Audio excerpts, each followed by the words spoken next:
भूल और मनुष्य, इन दोनों का संबंध कुछ वैसा है जैसा पंख और चिड़िया का, जैसा धारा और नदिया का।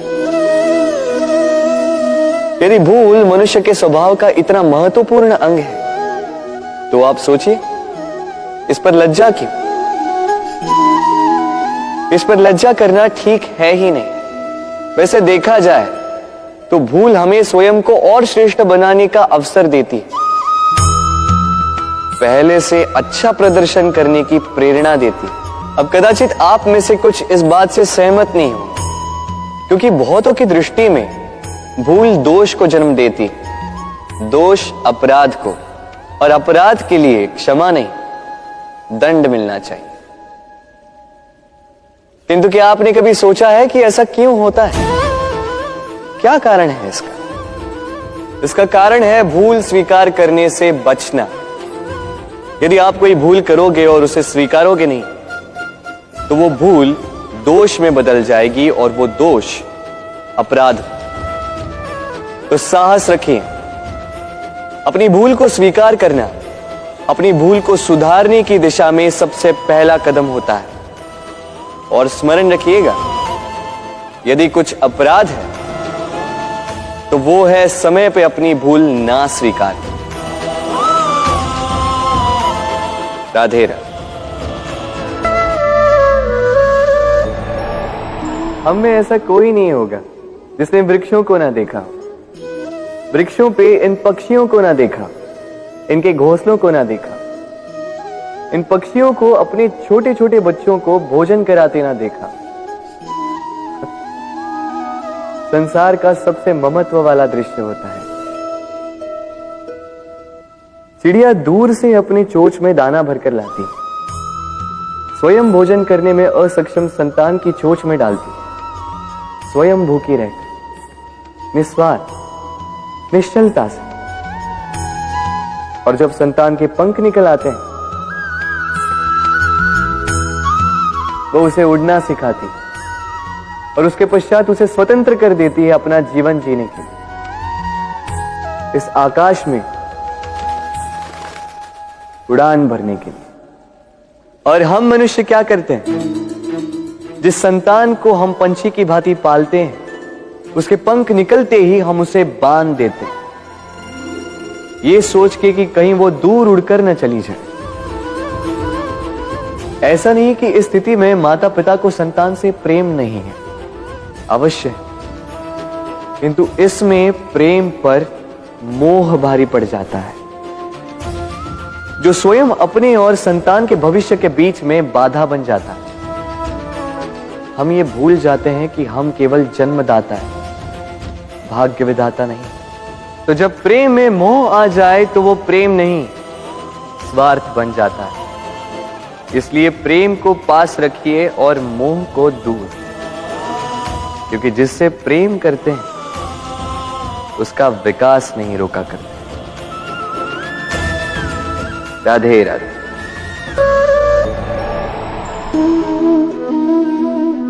एक शब्द है जो हमें कभी कभी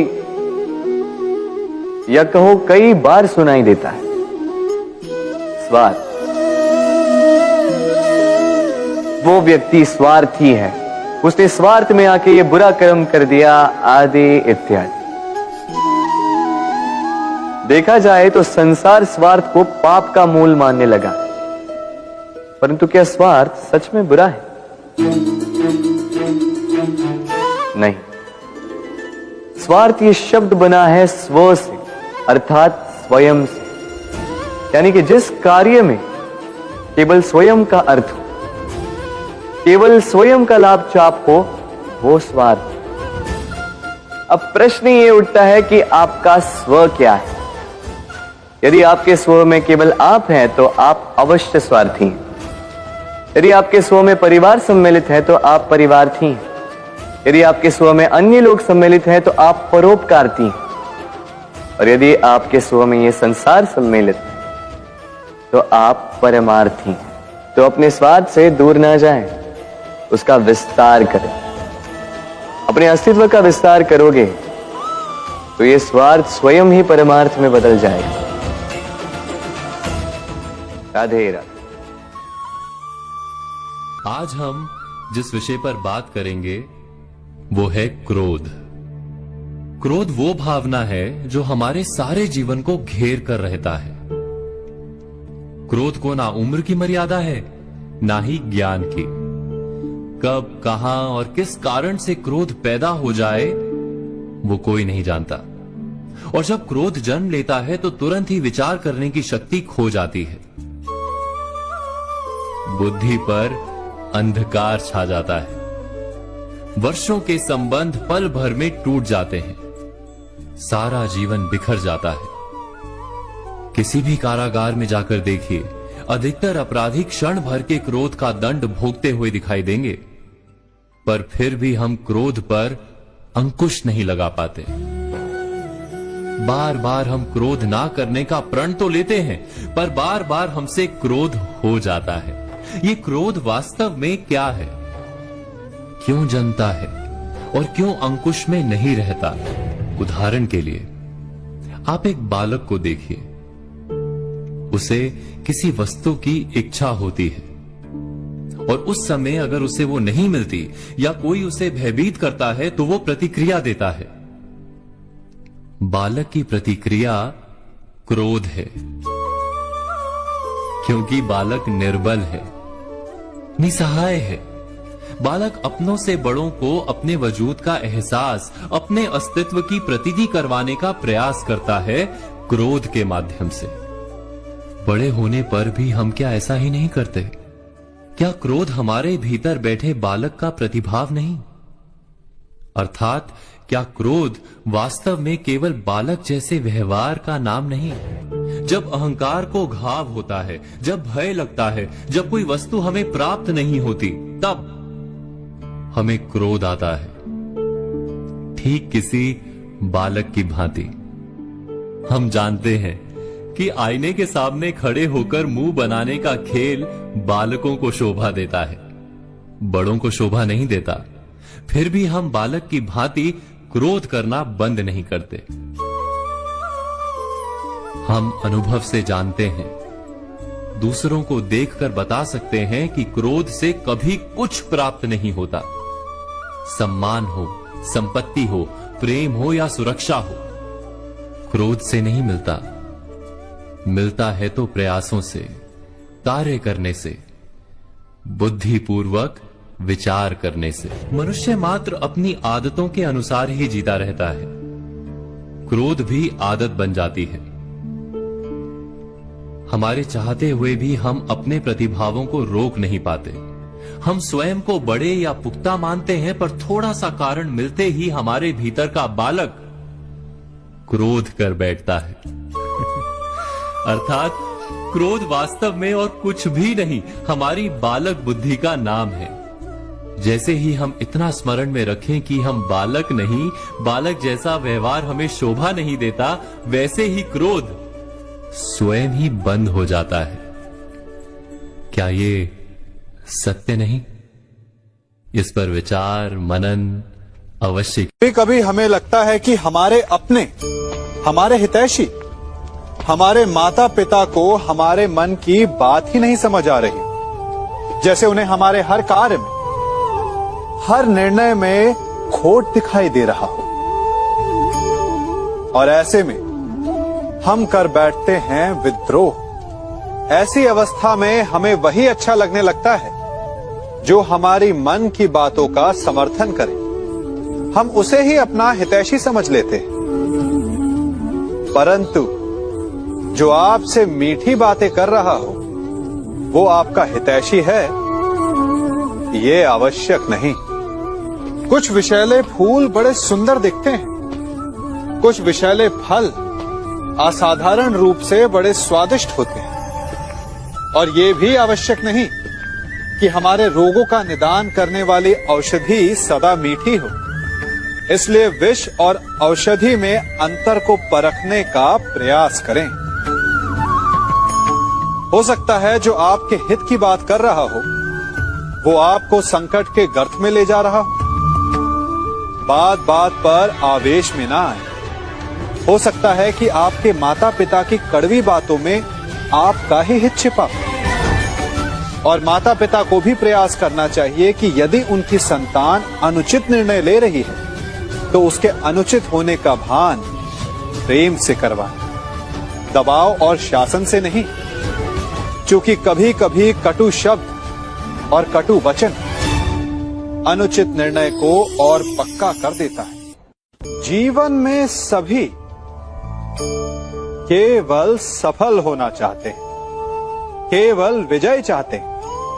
कोई भी पराजित नहीं होना चाहता, कोई भी असफल नहीं होना चाहता, कोई भी नहीं चाहता कि उसके प्रयास व्यर्थ जाए। यदि एक दृष्टिकोण से देखा जाए तो ये उचित भी है, परंतु असफलता में भी एक अच्छी बात छिपी होती है। कैसे? मैं बताता हूं। सफलता आपका परिचय संसार को देती है। विजय के पश्चात संसार आपको जानने लगता है, और असफलता आपका परिचय संसार से करवाती है। पराजय के पश्चात आप अपने जीवन को जानने लगते हैं। इसलिए सफलता और असफलता से घबराए नहीं। यदि आपकी सोच सकारात्मक रहेगी तो यही असफलता, यही पराजय आपको और अधिक शक्तिशाली बनाकर प्रस्तुत करेगी और जीवन में विजयी बनाएगी। से ये सृष्टि बनी है।